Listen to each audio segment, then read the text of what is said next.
go ahead and jump right in so we can stay on track with our time for today. So we're going to start with a little overview of ESPC. So my name is Celeste Prawl, and I'm the Administrative Coordinator for the Equality State Policy Center.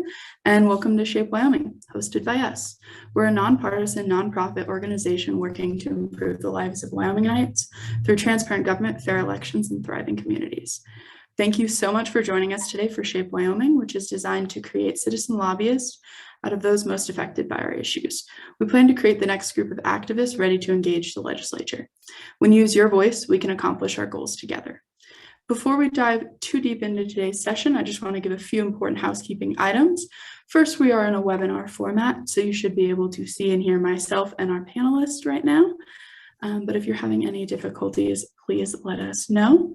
You can just drop me a line in the chat and I'll fix that.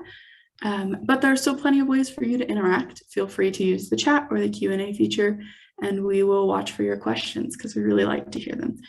There are no stupid questions. Feel free to ask anything that comes up along the way. I'd like to give a quick overview of today's goals.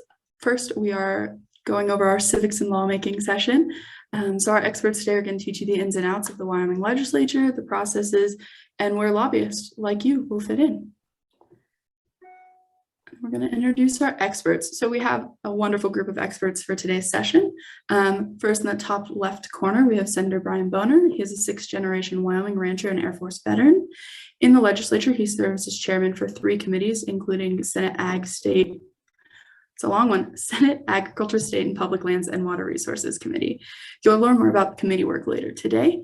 And when he's not at the legislature, he's working on his family farm and ranch in Converse County. We also have Jenn Lowe. She is our in-house legislative expert at ESPC, where she holds the role of executive director. Before joining ESPC, she worked with the California-based organization as the director of legislative affairs. Her experience in multiple states' legislative processes gives us a great understanding of how Wyoming is unique. Next, we have Tate Mullen, a 4th-generation Wyomingite and the Government Relations Director for the Wyoming Education Association. Before joining WEA, Tate was a policy and research analyst for Kansas Action for Children, whose policy priorities were for early childhood education, infant and maternal health, and paid family leave. And then we also have Gail Symons, who is a proud 4th generation from an agricultural family established in Sheridan County before Wyoming was even a state. After graduating from the University of Wyoming, her first career was serving as a U.S. Navy officer. Gail returned to Sheridan, where she found her passion for community service and civics, and has started her 3rd career, where she publishes Civics 307, a nonpartisan blog providing readers greater visibility to Wyoming's legislative process, and is a general partner for Symons Ranch Limited Partnership. We are so grateful to have you all with us today, and I love to see the long generations of Wyomingites in the room. I am going to hand it off to Senator Boner to get us started. Okay, well, first of all, thanks for organizing this, everybody. It's good to be here with you remotely. Pretty cool what we can do anymore. Advantages come to mind, things like this. I'm coming to you actually just north of Douglas in the Powder River Basin. Was pushing a misplaced bull out of our pasture no more than 30 minutes ago, and here we are. We're going to be talking about citizen involvement in the legislature, and I think that works out really well because it shows that we very much have a citizen legislature, and in a lot of ways, if you're a citizen involving yourself in the legislative process, frankly, you're probably those about our legislature.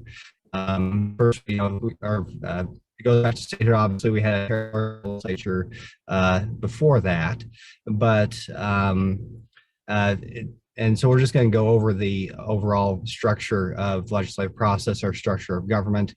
We have 3 branches of government. First one being the executive. That includes the governor, the secretary of state, the state treasurer, state auditor, and the superintendent of public instruction. Obviously, the vast majority of the executive functions of the state fall underneath the governor's purview. We also have the legislature. That's brand new. We just got a few more seats in the legislature, 62 House members, 31 senators. That's going to change starting at this election, officially starting in January. Up until then, for the longest time, it was 60 reps, 30 senators. So we'll see if we become more efficient or less efficient with more members. It'll be interesting to see. We'll find out. I don't know. I won't tell you what my money's on. We'll see what the outcome is. And of course, we have the judicial branch, an important part of, being a rancher, I didn't have perspective on this branch of government until I got into the legislature. But I came to realize its importance. When you're making law, you can't always anticipate every last circumstance. And so it's really important you have people who are dedicated to applying the law to the factual circumstance of whatever the case may be, as well as, having a check on both the legislature and the executive, making sure that the laws that we pass do comply with the state and federal constitution as well. So a healthy balance of powers makes it really hard to do anything, and that's a good thing. That's by design. Speaking of making it hard to do anything, like I said, we're very much a citizen legislature. So it means about, I'd say, roughly 80% of our time is spent, out in the quote unquote real world, living under the laws that we make and interacting with our constituents. And so, so this upcoming year is going to be a general session. It's the odd number years. So budget. It's actually only going to be about 4 weeks usually. So we do have a staff, a nonpartisan staff that does all the drafting. A lot of the attorneys do the drafting of our bills, but we're ultimately guiding them through that process, making sure that everything works the way it's supposed to, working with our state agencies, working with lobbyists and citizens to make sure that those bill drafts actually come out and work the way that they're supposed to. So hopefully that judicial branch doesn't get too involved with the bills that we make, and everything functions legally and as intended.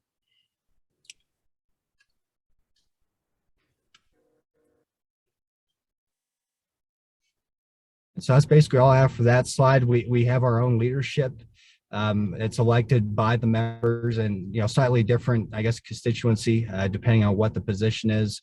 In the Senate, the president and vice president you need a majority of the entire Senate to get elected to those offices.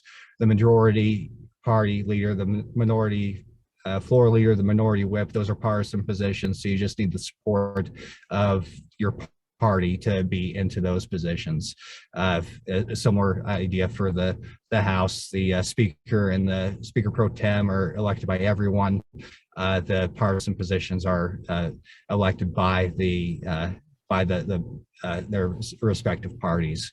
Legislative leadership is really important. They hold the transparent influence over the process.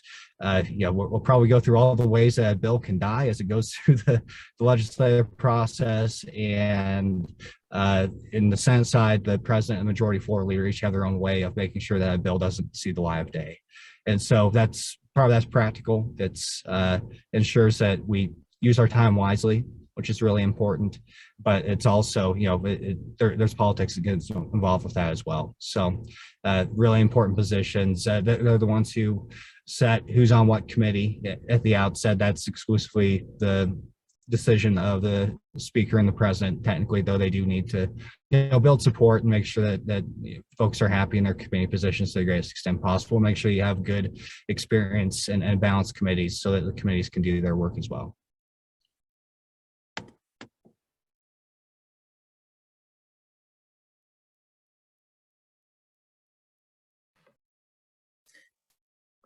Senator Boner, thank you so much for joining us and for taking the time to meet with us today. I also really want to thank you for your work on Joint Corporations Committee and the redistricting process. I thought that you brought some very important points to that committee, and I know that it was not an easy one to participate in. So really grateful for your service. I hope you can stick around and answer any questions from the audience as they come up. So what we sort of wanted to do was just explain the standing committees. So these are the committees that have a chair and meet regularly in the House and in the Senate. The House has a chair and the Senate has a chair. So then the joint committee would be those two committees coming together to work on issues typically during the interim session, which we'll describe in a later slide. The judiciary is pretty straightforward. They deal with issues related to legal issues and judicial issues. Appropriations deals with funding and appropriating funds to different programs. And they also work on the budget. That's probably the key issue that they work on the budget years. Revenue committee is responsible for looking at programs that potentially could generate revenue. Taxation issues. Education is a committee that Tate is very familiar with and deals with all education issues. Senator Boner is chair of the Agriculture, State and Public Lands and Water Resources Committee. These are all pretty straightforward. Travel, Rec, TRW deals with quite a bit. Corporations, elections, and political subdivisions. The Corporations Committee is the one that ESPC spends a lot of time with. They deal with most of the electoral reform laws. They did redistricting last year. So this is a committee that I have spent quite a bit of time with, in which Senator Boner also serves on. Transportation, military, highway affairs, minerals, business, and economic development is quite a busy committee, considering minerals looks at most of the coal and mineral issues that the state comes across. And then labor, health, and social services is another committee that ESPC works closely with Medicaid expansion. The Management Council has quite a bit of power as well, and it is chaired by the Senate President and the House Speaker. So they will pick the interim topics that these committees will be looking at in the interim. Again, we'll talk about that in another slide. And then these other committees journal, and then the rules and procedures come together as needed.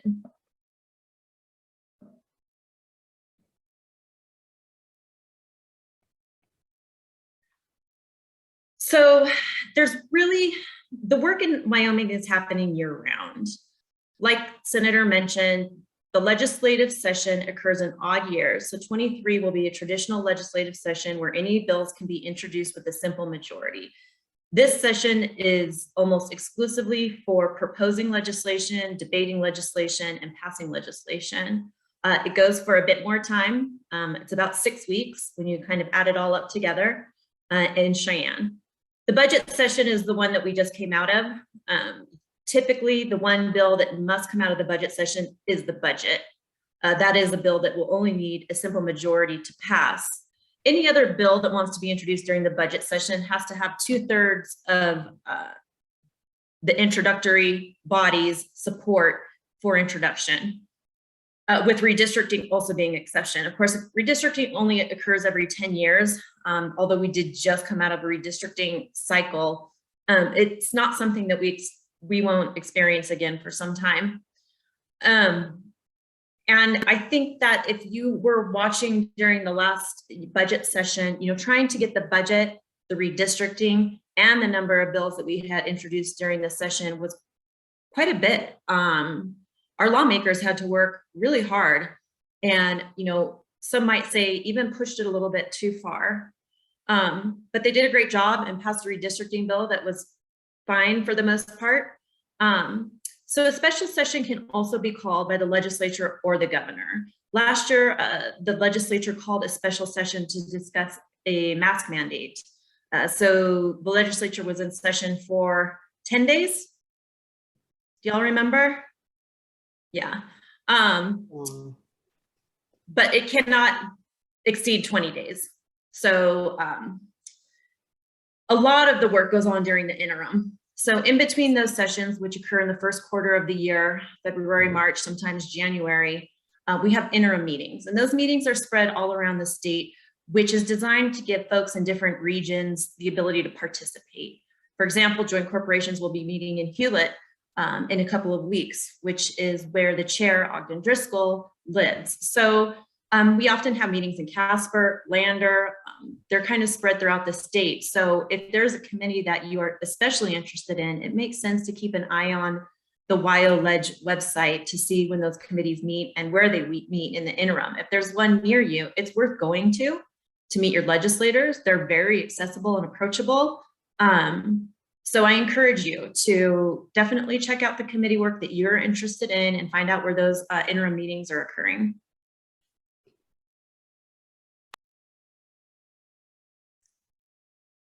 All right, so I'm going to discuss a couple of topics with you this evening. So how a bill becomes law, how then to read that bill throughout that process and post-process, and then the lifting the curtain a little bit, as you will, in terms of what Legislative Services Office does for our legislators, as well as the public in general. So the first topic I'm going to discuss this evening is how a bill becomes law. And there's kind of a Candyland chart here on your screen that will take you through the process with all of the important steps laid out there. So all of these bills are going to start with an idea. And whether that idea is a constituent idea, the idea of an individual legislator, or a number of legislators, it is drafted by the Legislative Services Office, which we will talk about here in a little bit, and then presented for introduction. So the Wyoming Constitution, as you had heard from Jen, requires all revenue bills, any of those bills that have any revenue attached to them, to be introduced into the House. Otherwise, those bills can be offered into either the House or the Senate, or sometimes both.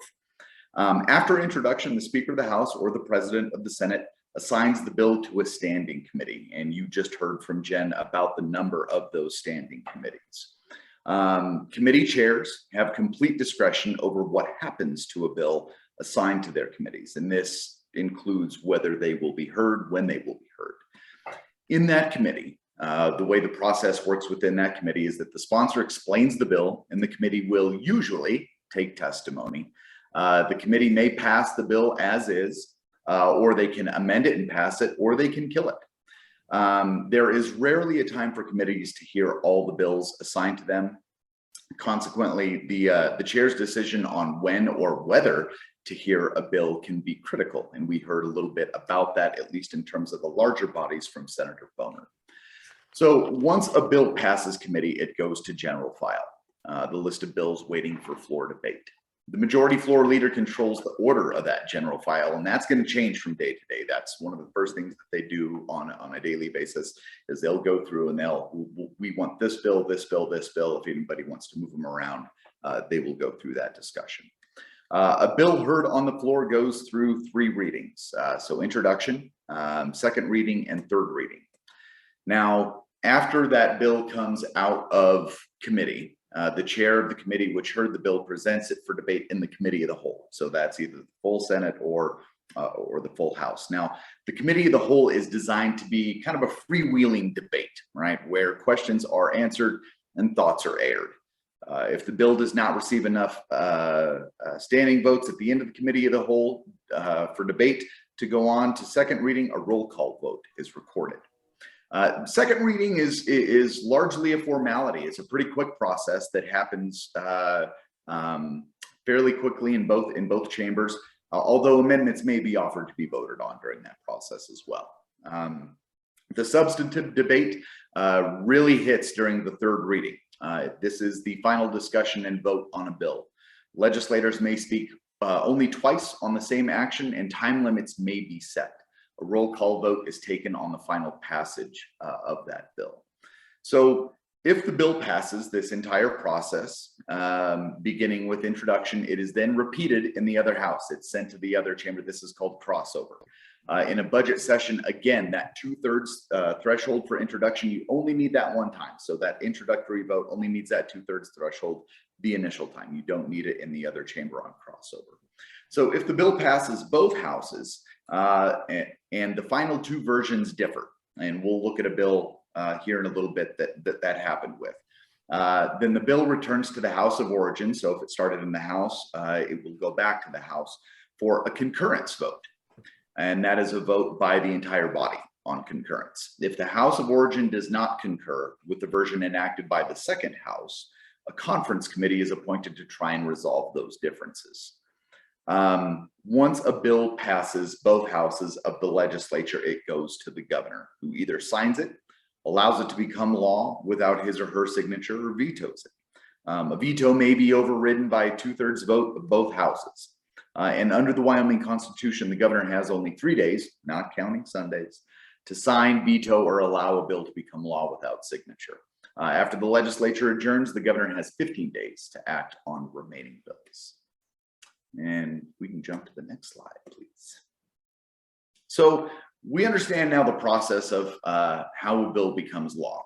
But if you are going to engage with the legislature and you want to work through this process, one of the most important pieces is learning how to read a bill. Now, I'm not going to help you with the legalese portion of that this evening. I'll let you take that on your own time. But what I can do is kind of show you some of the components, some of the more important components to those bills and how you can go through that process that we just talked about. And there are a number of components, right?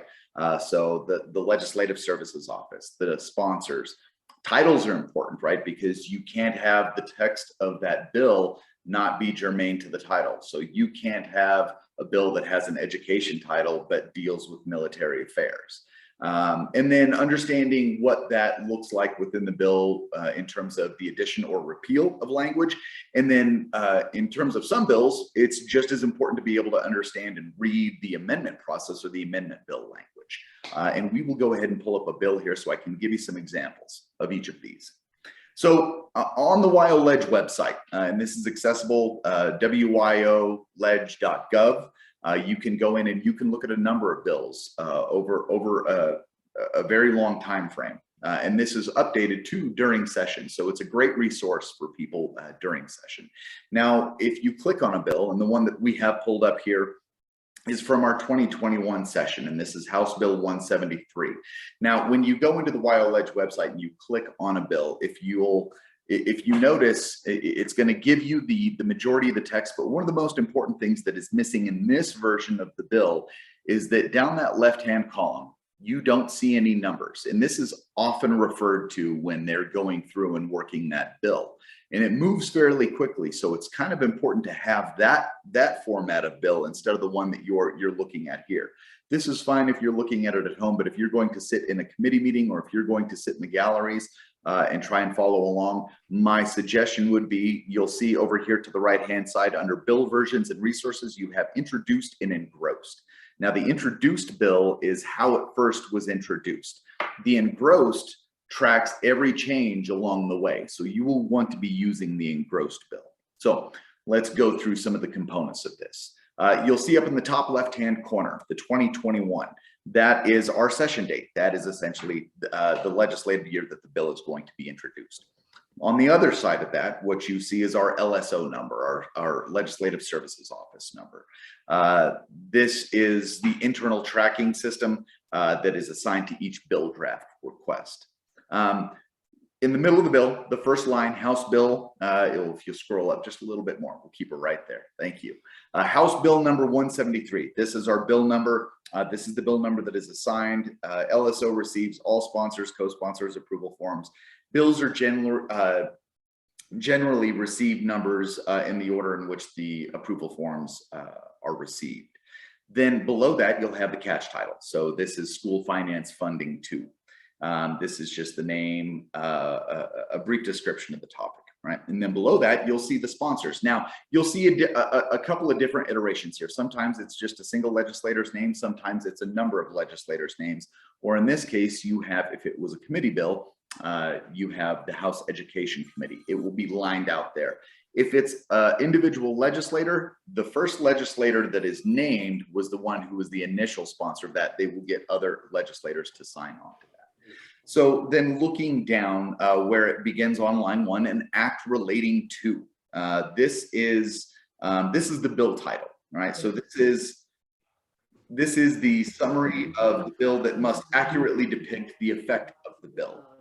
And down the left-hand column, you will see the numbers. That is going to be important in terms of whether you're sitting in a committee, because when they modify these bills, they're going to be referring to those lines pretty quickly. So this is incredibly helpful.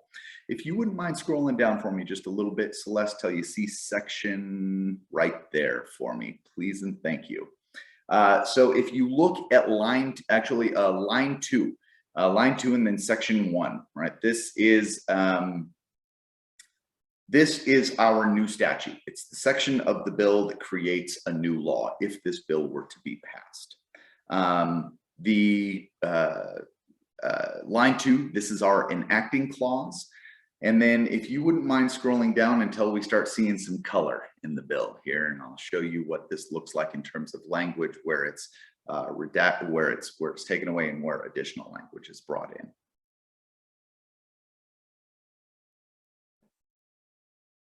Okay, perfect. Thank you so much. So the blue text that is struck through, that is an example of a repeal of existing language. That language is already in legislation or in the bill, and they are simply striking it. Now, what you will see, the red underlined, this is the proposal of addition of new language. Sometimes you will see what is called a repealer section, and this looks a lot like the enacting clause. It begins with section such and such.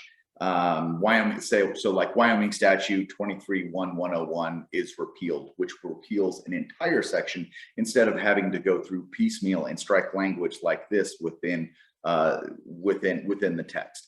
And Celeste, if you wouldn't mind scrolling to the very end of the bill.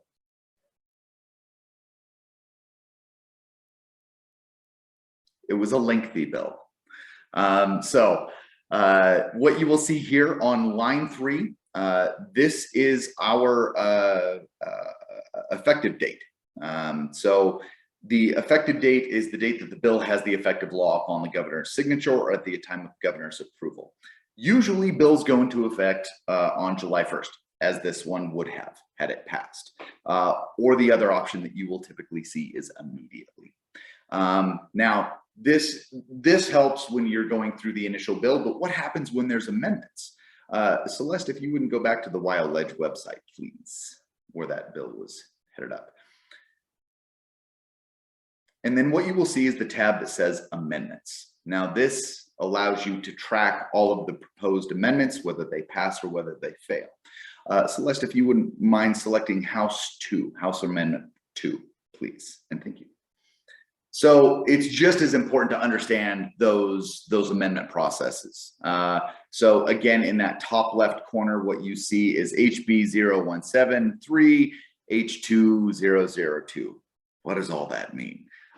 So that the first portion of it indicates that House Bill 173 is being amended. The other codes that you might see are SF for Senate file, HJ for House Joint Resolution, or SJ for Senate Joint Resolution. Now, on the tail end of that bill, where you see the excuse me, up at the top again, just that last little piece, that H2002, that designates the body in which the amendment was offered. So the House brought this amendment.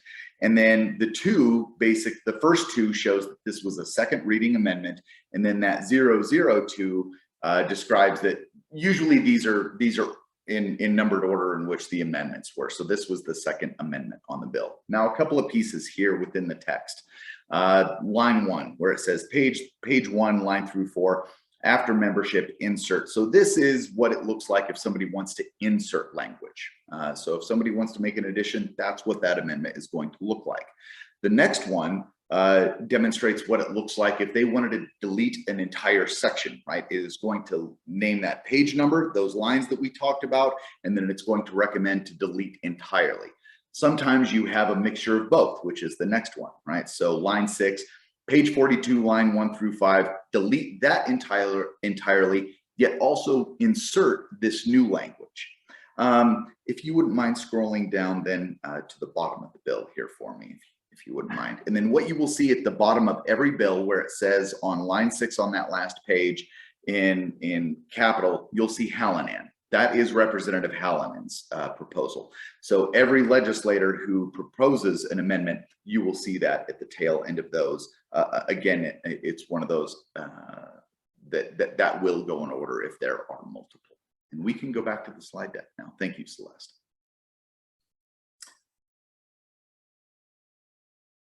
So now that we know how a bill becomes law, we know how to read that bill throughout that process. We also need to recognize the important work that the Legislative Services Office has done. Now, Senator Broner spoke on multiple accounts of how we have a citizen legislature. That means that we don't have staff for our legislators in the state of Wyoming.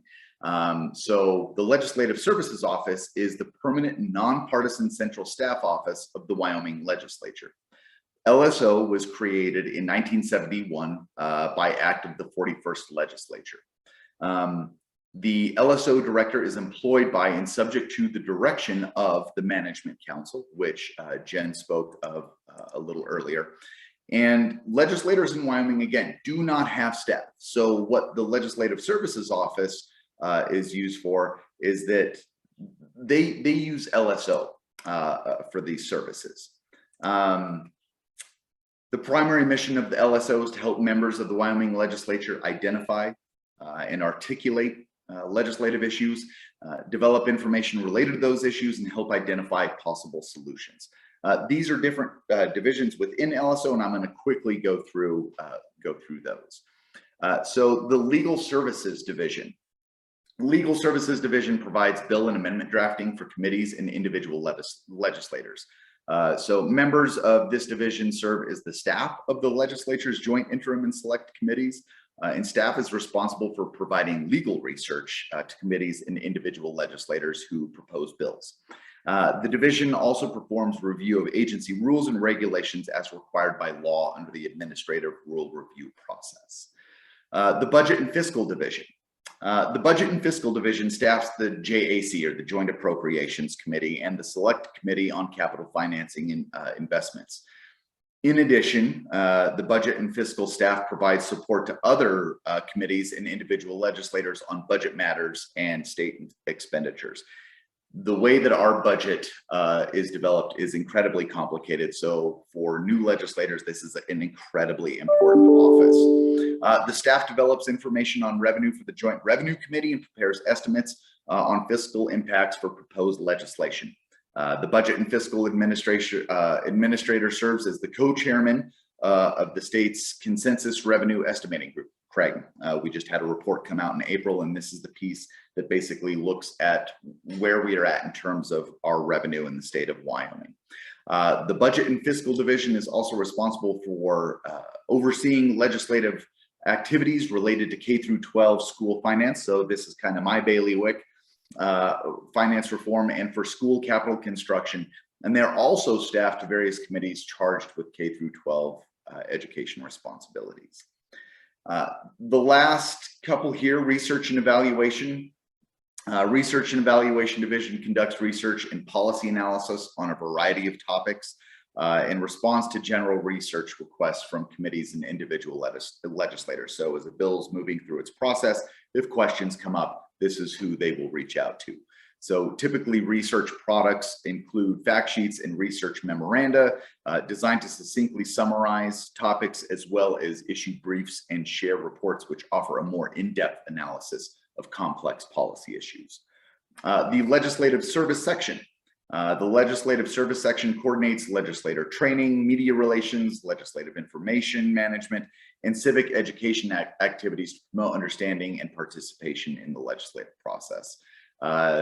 Also, this staff provides operational support to LSO, as well as legislators regarding reimbursement. So a lot of the administrative pieces. These staff members are also responsible for answering your questions when you reach out to Legislative Services Office. And finally, the last one, if you haven't been to the newly remodeled Capitol, there is a bunch of new technology. It is very, very user-friendly. A piece of this, right, the Information Technology section provides computer support for LSO, as well as the session staff and legislators. Computer support includes things like hardware, software purchase and maintenance, training, and application development. Technology staff provides support for staff computers and the laptops that every legislator has. This section is also responsible for the maintenance of the legislature's bill drafting and tracking system, which we saw up in the top right corner of our bills, the SharePoint system, and the legislative website. So that piece that you saw where we initially accessed the bill, they are responsible for tracking that, where the public has access to a variety of legislative information, including the text of the bills, like we saw, committee and roll call votes during the session, and interim legislative committee activities. Thanks so much, Tate. Can you answer the question in the chat real quick about how many staff work in LSO, if you know off the top of your head? Oh no, you're muted.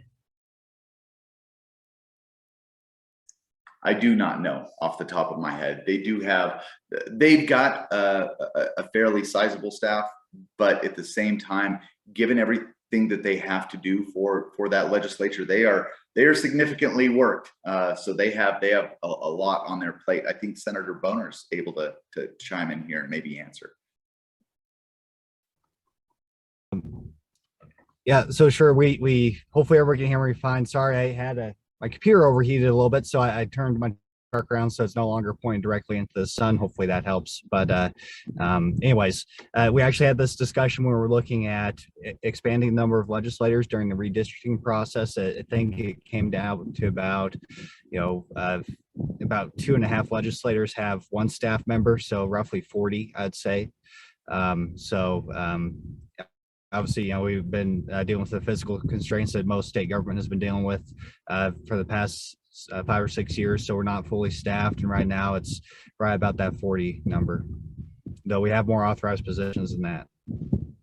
It's actually 42 of the permanent, and then there's additional on the session staff, but I don't know how many are open. That's just the 42 that are actually there, and they never seem to be able to get all the way staffed to what they need to be. So they're always shorthanded.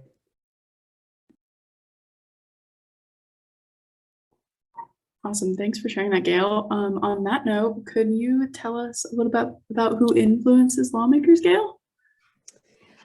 Certainly. So it's always interesting to be down there in the Capitol during the session, or even at any of the committee meetings, either at the Capitol or during the interim, because it's really a wide range of citizens, of people showing up who are representing themselves or are, I would call a private citizen. There are lobbyists, paid lobbyists. It's really like I said, a wide range. So just to go through some of these individually, a lobbyist actually has a formal role. And in fact, to be a lobbyist, you need to be registered, and it's online. You need to register with the Secretary of State's office. They used to give out like little name tags. They don't do that anymore. But there's a line that's drawn based on how much you get paid for your lobbyist activities. So I'm not sure about the other 2 folks that are lobbyists on here, but I get bupkis. It is a labor of love for me, and so it doesn't cost me anything to be a lobbyist, and more importantly, I don't have to do any reporting on that. There are some individuals who it's a major part of their living, and they may represent more than one group. And so as people are participating in the process, they will normally identify who it is that they're representing. So you'll see somebody come up, sit up at the front at a meeting and state who they are and who they're representing. And in almost all those cases, that's going to be a lobbyist. So this is a very critical part of the processes, as you heard before from the senator and from Tate. When you have a citizen legislature and you have a incredibly shorthanded staff to provide that, that staff is kind of limited in the support they can provide. So as the senators or the representatives are looking through the legislation, any information that they can get to help them make decisions, ask questions, know where to poke, it is going to benefit all of us. And then, of course, it's up to the legislator to decide the validity of the information that they get.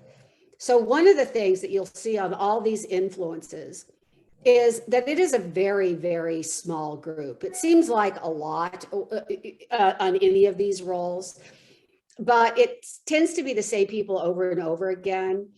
And so one of the primary things you must remember is the old saying about, it takes a long time to build a good reputation and an amazingly short time to tear it down.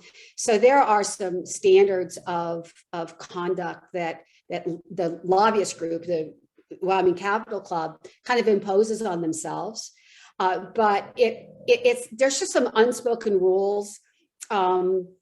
And again, this is going to, I'll come back to the list, but I want to say this while I'm thinking of it. Some of it has to do with the respect and the decorum in which you address legislators. And some of it has to do with understanding that all of the other individuals trying to influence the lawmakers are kind of in the same position you are. And so while you may be presenting a contrary position from another, so say Tate and I are on opposite sides of a particular issue, that's just on that one.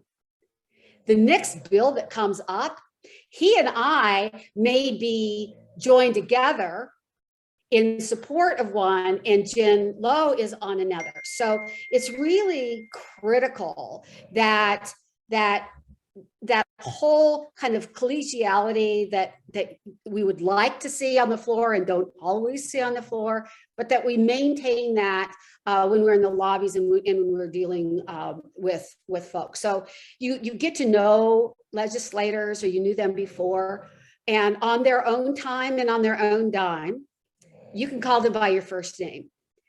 But Mark Kenner, for example, Representative Mark Kenner, who I've known for years, in the Capitol, when I'm addressing him, it's Representative Kenner, because I am dealing with him in his official capacity. So that kind of decorum is something. And if you're new to this, you know the old saying about there's a reason that you got 2 ears and 1 mouth, is really listen and watch, because you have 2 eyes as well. Now I'm the worst because I find out what I'm thinking when I hear myself say it. But the best thing you can do as a kind of a newbie in this, or not really well experienced, is really pay attention to what others are doing, and ask around, because some of the lobbyists are incredibly effective. Brown, who am I thinking of? Mike Mosier is extremely effective. I would never want to be on the opposite side of Chris Brown, because he presents himself and the people he represents and the issues that he's concerned with in a way that is incredibly compelling. So one of the things I would recommend is when you're down there, is to see what they could find out, or who you can really look for. So an advocate is a little bit different. I'm going to come back to the list here. So a lobbyist is either paid or not paid, and kind of has an official purpose. And by the way, anytime you go into a committee meeting, you're going to be signing in so they know who's there, and you want to put in, or you have to put in, who it is you're representing. And you need to, when you sit down in front of the legislators, say who you are, who you're representing, before you kind of jump in. So an advocate might not be a lobbyist for a particular group. So the lobbyists tend to be representing groups of citizens, groups of businesses. An advocate tends to be more on an issue. So something that you really care. I'm sorry that my dog is snoring. I hope it's not too loud for you.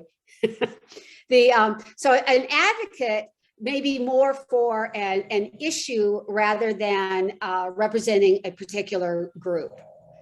And then I'm going to wait for Tate. Okay, sorry about that. The snoring was getting quite loud. So then a coalition can either be temporary or it can be ongoing.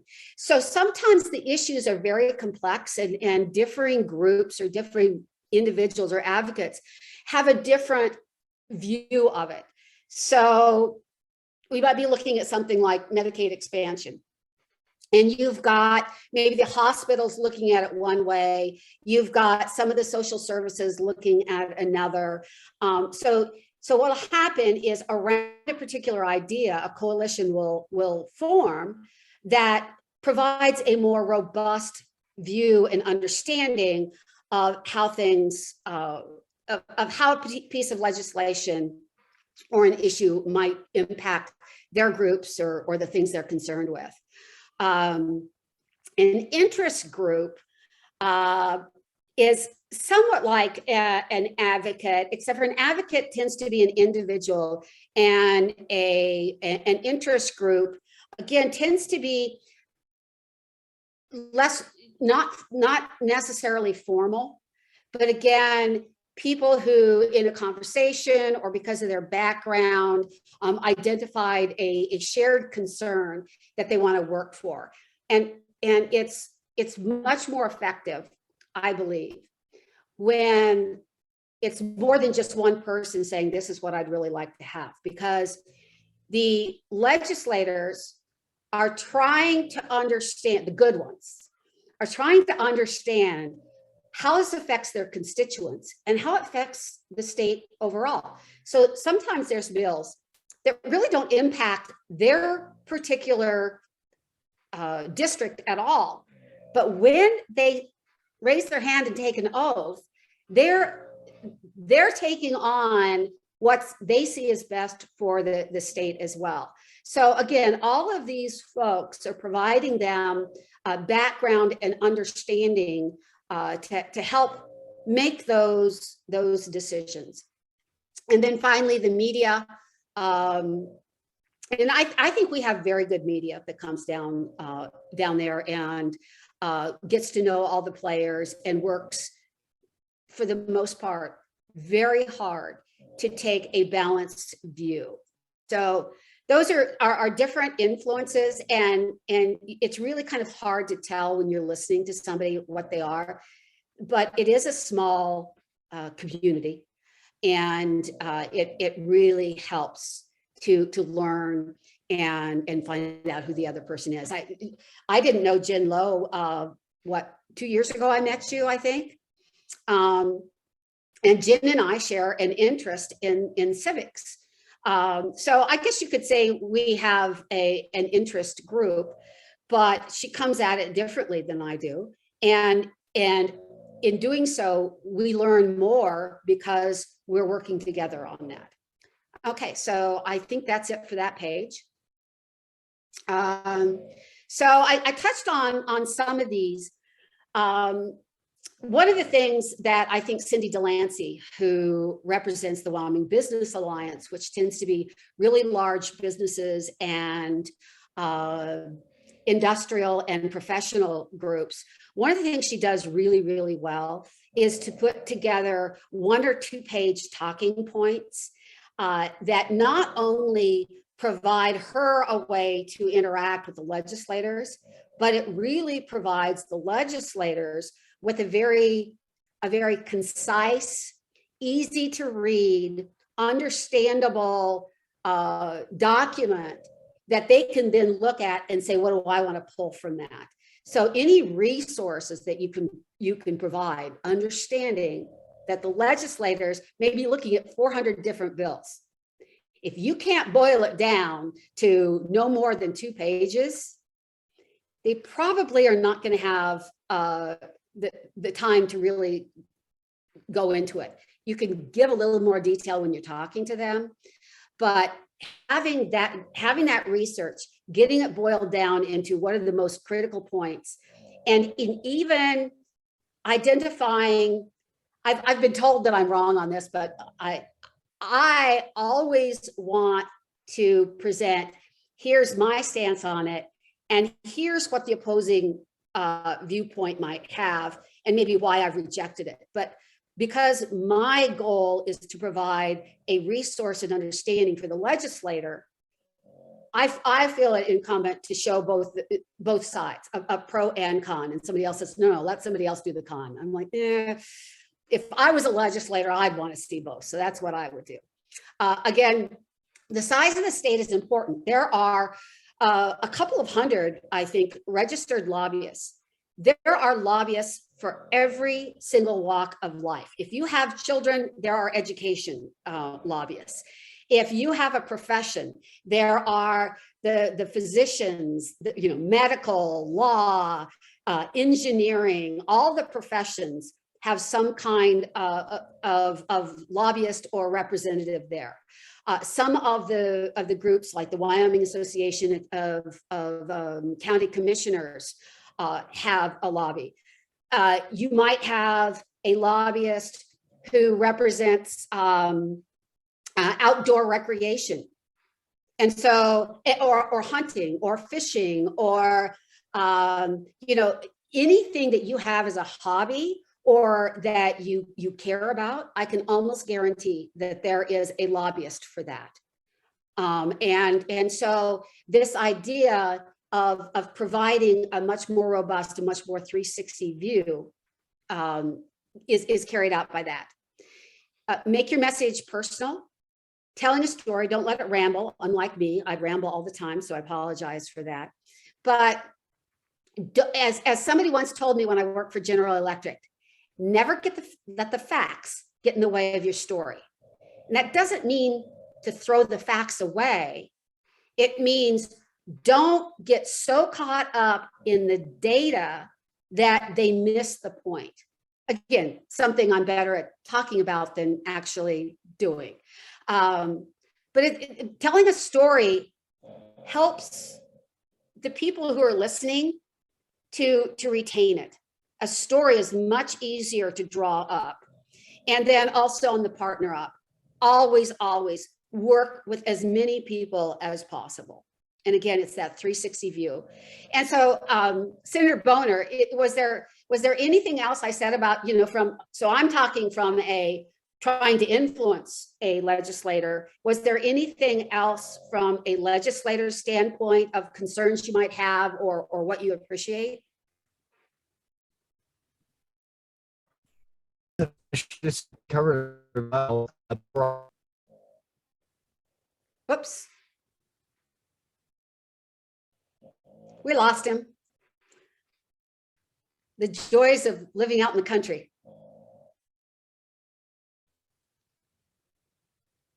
There you are.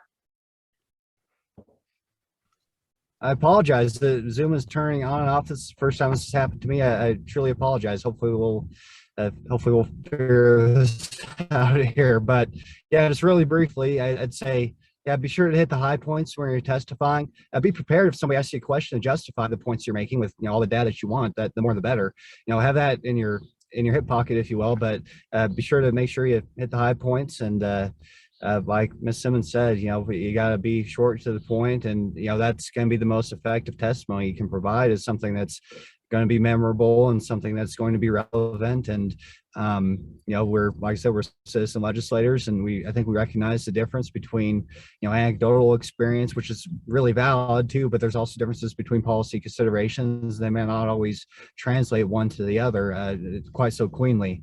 So just I guess because cognizant that when you're testifying or you're interacting with your legislators, that your experiences do matter to us. Like I said, we're spending most of our time in our communities anyways, but also be aware that you're entering into a slightly different reality. I'll say, just to say it that way, it's a different reality because you're making policy, you're not doing the work on the ground. So yeah, I'd say as long as you're professional and succinct, and can establish your credibility one way or the other. Those are all really important parts of advocacy. Wonderful. With that, we're going to jump into questions. Audience, we'd love to hear some more of your questions. So if you'd like to submit those via the chat or the Q&A feature, feel free to do so. But we do have some that were submitted in advance. So I'd like to start with probably my favorite question that someone submitted. And I think I'll start with Tate. What made you decide to become a lobbyist? And I'll give Gail and Jenn a second to think on that. Oh, that's a great question. So my background is a master's in political science and a master's in public administration, public policy, with a lot of emphasis on research methods. Data has always been very important to me. And I'm going to use a terrible analogy here, but I'm going to go ahead and go with it anyhow.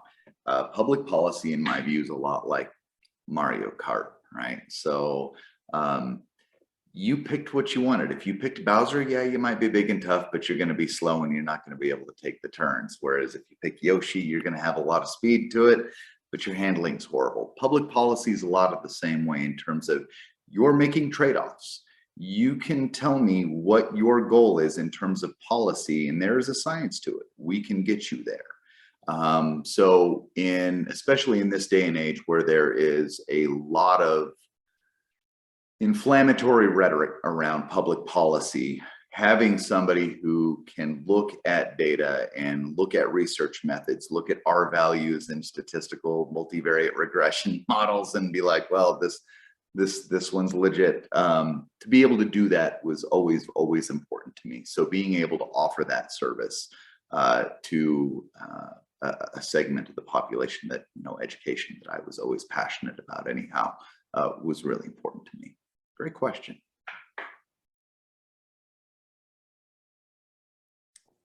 Jenn or Gail, do you want to jump in and share your reasons?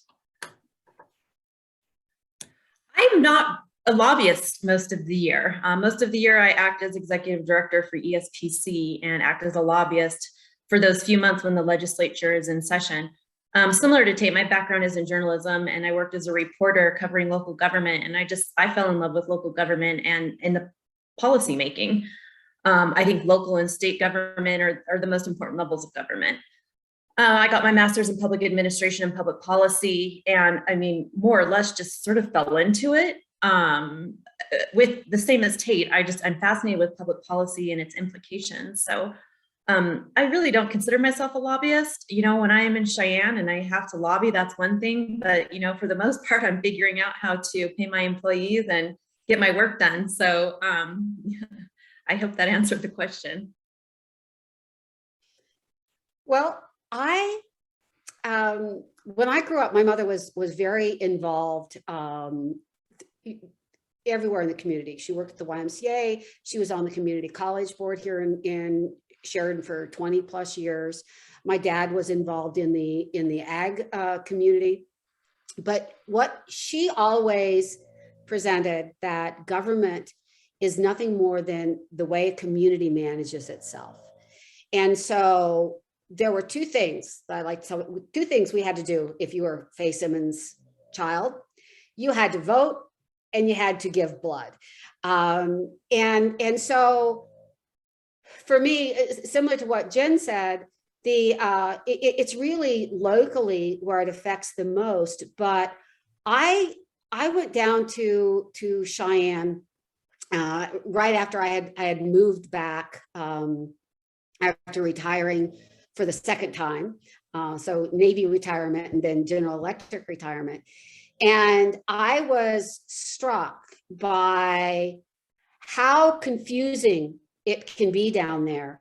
And then I sat through, or I was a part of that campaign season, and I saw the way in which people could be misled, disinformation, misinformation in running for office. And that was in 2014 was probably the first year of really ugliness in that.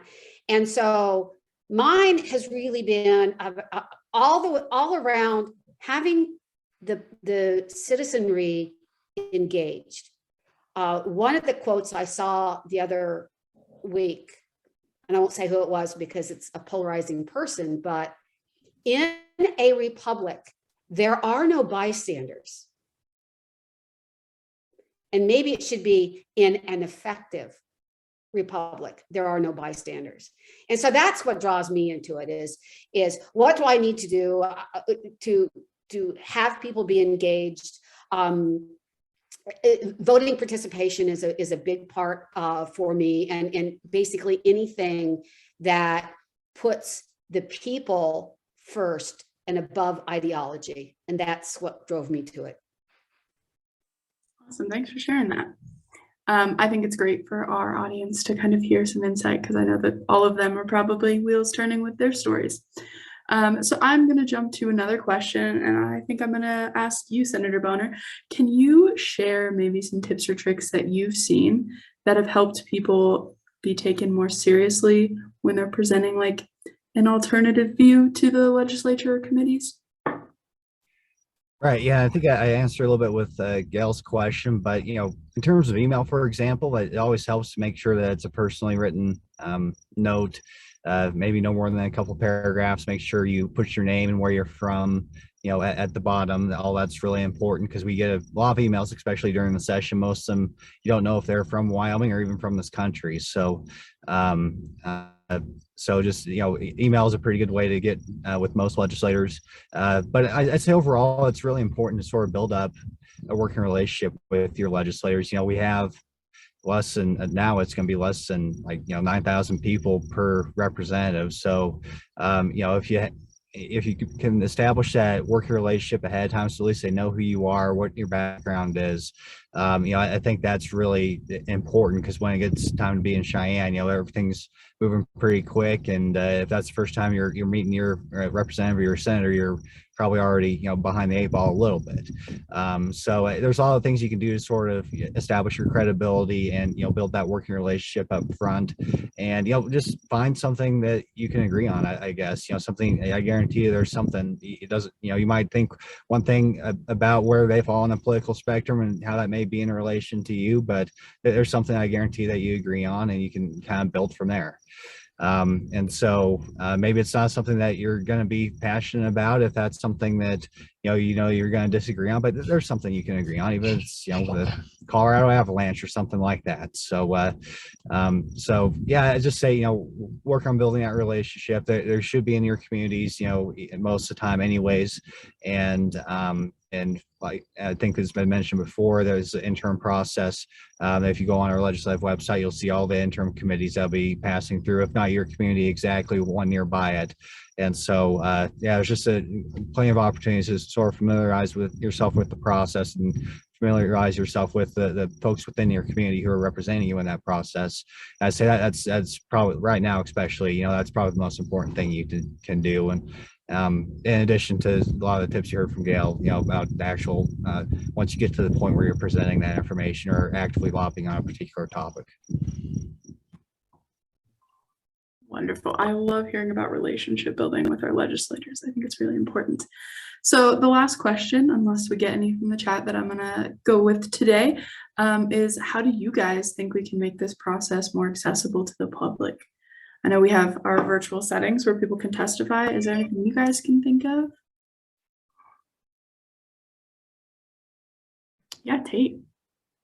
So I will say, at least specifically for some of those educators, and even for some of the folks who are non-educators, there are a number of organizations that close to session time will put on some trainings down in Cheyenne, introductions to legislators. There are several receptions that are open for folks to be able to go to and attend. We hold one that specifically focuses on educators' access to legislators and letting their voice be heard. But I know that there are a number of, and we partner with the Wyoming Public Employees Association on that one, and a number of other organizations. So there are opportunities come closer to session time. It's just a matter of kind of making sure that you're dialed in, and maybe checking some some social media status on organizations, or maybe even Ledge. They have some of the reception dates on there as well. So I would add that anybody who belongs to, say, a professional organization should ask that organization if they have a lobbyist, or if they, as a group, partner with somebody else who does. If you're going to be down at the session and are going to be involved, or you're representing somebody, you've been asked to be a lobbyist, join the Capital Club. The conversations that you can have, every single one that I've met of a lobbyist there will do, once you get outside the issue, are more than willing to help you navigate and put you in touch with somebody else. Ask your legislator in advance, before the session starts. You have something you're concerned with, your legislator might know who it is that they normally hear from for that particular topic. And so they can put, but before the session, like, give them some breathing room during the session and find other resources. I will just add that I have found this process to be extremely accessible.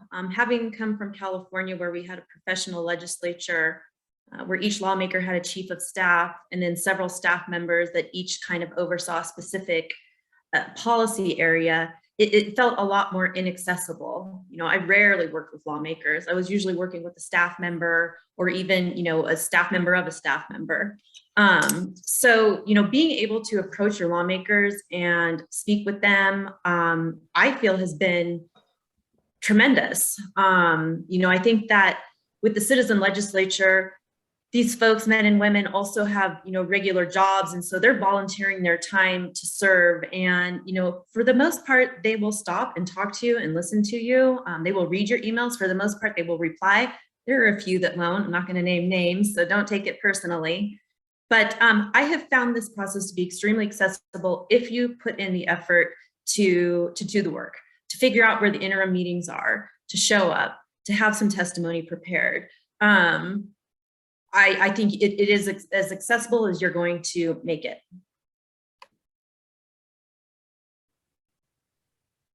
Awesome. Thank you so much for sharing that.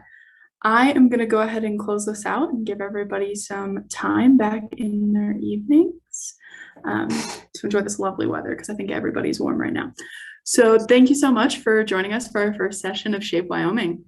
Our next session will be next Thursday, the 16th at 5 p.m. And you can register at the same link and you'll receive a follow-up email with that as well.